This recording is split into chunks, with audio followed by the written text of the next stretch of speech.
Hello and welcome to History Meets Hollywood. I'm Chris Matthews and I'll be your host for the next hour.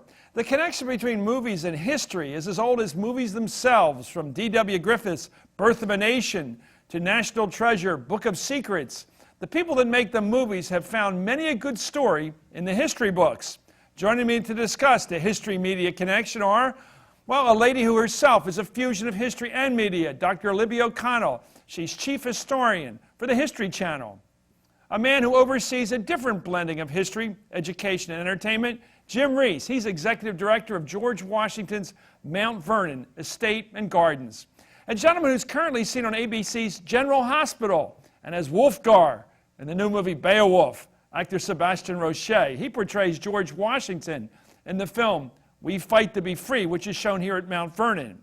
A woman who loves using media to teach her students history and has designated a special curriculum unit on film and history, which culminates in today's broadcast. Massachusetts Middle School teacher, Stacia Smith.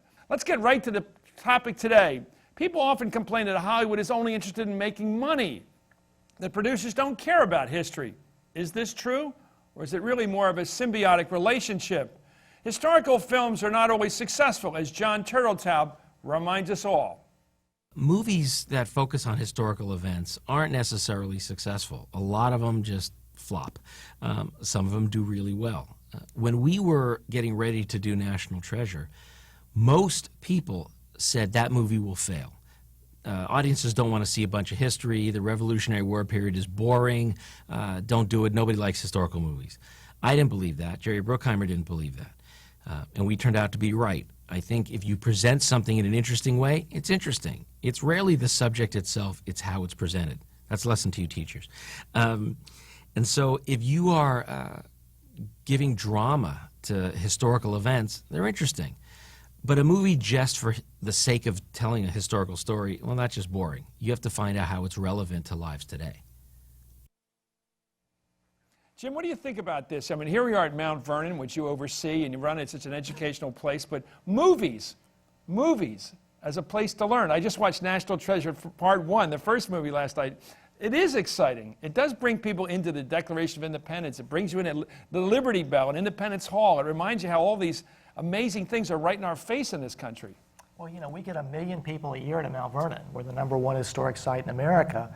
But think of how many more people see movies. So if we really want to touch the most people possible and teach them about the real George Washington, a movie is a great way to do that. Well, tease us a little. How does the next National Treasure, the sequel from the one about the Declaration of Independence, how does that bring people to Mount Vernon? Mentally and then eventually geographically to here? Well, there's a great 8-minute scene that takes place at Mount Vernon. And so you see Mount Vernon in all of its glory, and the central characters are here. And I love the fact that the stars of this movie are people that work in the field of history.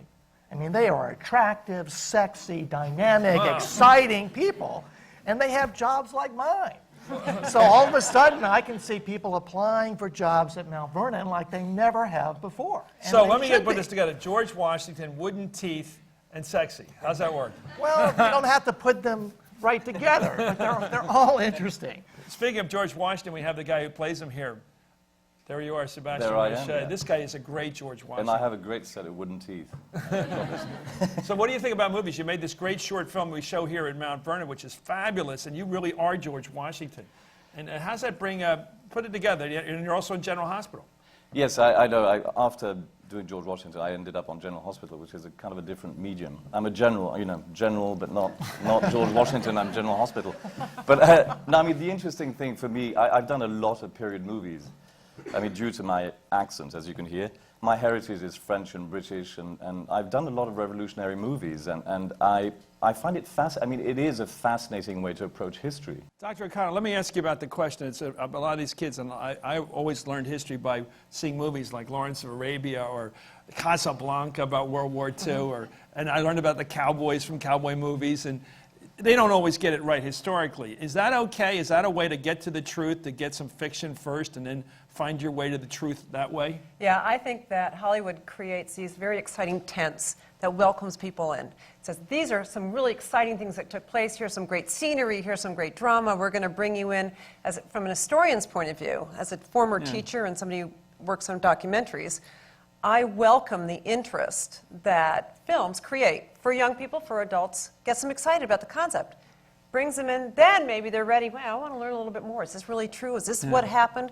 Often in films, people compress events, or they add extra characters, or maybe it's not 100% accurate. So what? If it's a great film, it's really enjoyable. It's going to get people in to learn more. Sebastian doesn't always get to play General Washington. In the History Channel's production, The Crossing, Jeff Daniels is General Washington, and Sebastian is Colonel Glover. Let's watch.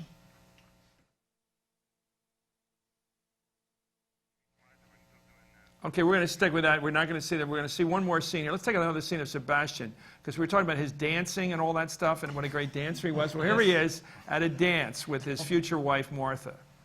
According to family legend, this is where his love story with Martha began. I'm delighted to stop by, though I fear I have but an hour to spare. Oh, meet the guests, eh? Then decide. Frenchie has no future in the Ohio. He has no taste for settlement. And it's only people, not armies, that... Look at this. The very man that can tell us all about the frontier.